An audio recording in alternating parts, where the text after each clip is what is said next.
Hey, welcome back.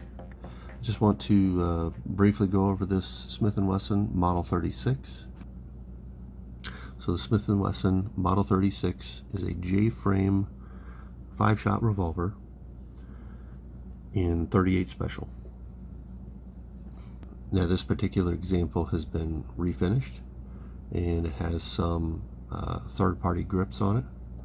The grips are from Altamont, and you can see they also have some grip adhesive tape applied to them. That's some Talon grip tape cut into a couple strips just to give a little extra grip, because the Altamont grips that I picked out for this have zero texture on them at all. They're completely smooth. They're gorgeous, but they're slick. So if you had wet hands, this would be a tough gun to hold on to if you didn't have a little extra something on there. The grips allow the back strap to be exposed, so they're not extremely large. The front strap is covered. Just as a note here, the factory original grips have the front and back strap exposed, and they're very small. In my opinion, they're extremely uncomfortable to fire the gun with. So I consider this a significant upgrade, and even this is pretty hard to hold on to, even with just 38 specials. The refinish on this was done after extensive polishing with a felt wheel and a Dremel tool and a whole bunch of mother's polish. That polishing process completely stripped the finish off, and so the gun was completely refinished with a Birchwood KC plum brown finishing solution. This particular firearm has had one major jam that happened that wrecked my confidence in it. I thought I could carry a retro revolver and do it concealed, and it would be a pretty good carry item. But as it turned out, this one had a weakness to it that kind of ruined that hope, ruined the dream. So my confidence in this was shattered when the gun locked up at the range. I couldn't pull the trigger, I couldn't pull back the hammer, and I had difficulty opening the cylinder.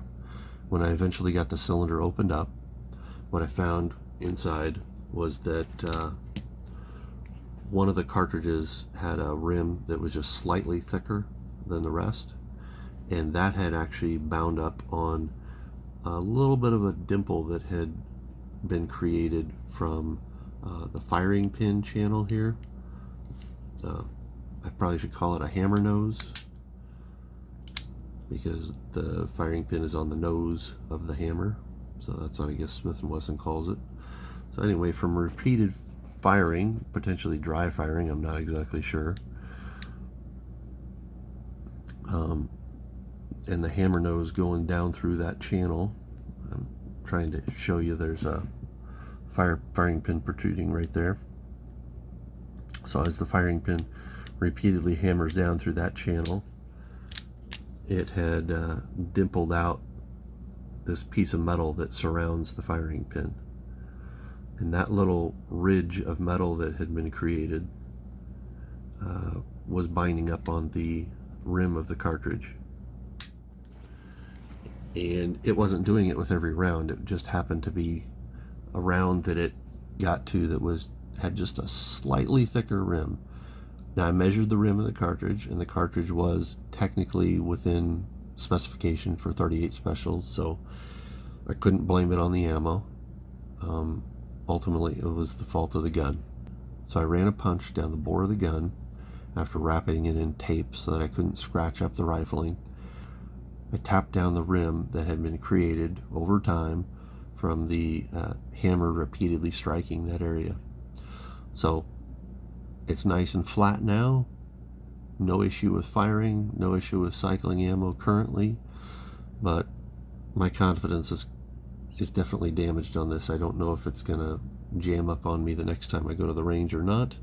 I don't know how thin and weak that metal is that I tapped down, that, that may reoccur soon, or it might be another 20 or 30 years, I don't know.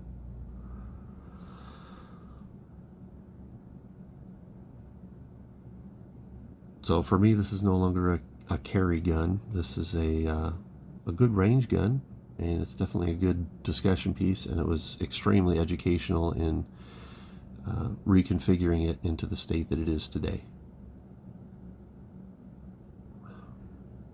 So that is my Smith & Wesson Model 36.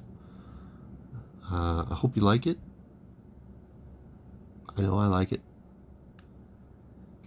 Stay safe out there, guys. Bye.